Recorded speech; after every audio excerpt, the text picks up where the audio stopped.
لحد ما لقيته عمل لي بلوك عادي عادي جدا.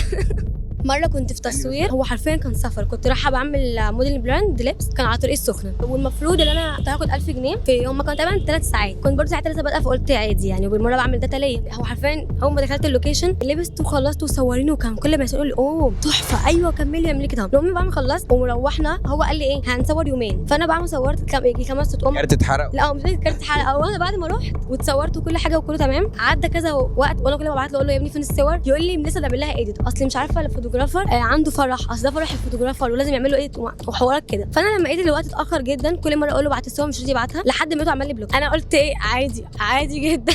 بعديها لقيت بقى ان في واحده لبست لبس لابساه، بس هي مشهوره جدا على التيك توك يعني، لقيتها اللي هي لبست لبس ونزلوها هي. انا اقسم بالله ما اتضايقت، حتى لو مش هتنزل الصور اوكي عادي، بس انا عايز صور يعني، انا عايز صور اعمل بيها الداتا بتاعتي، فلقيته مش راضي حتى يبعت لي الصور، ومرتش عليا وعمل لي بلوك وخلاص كده.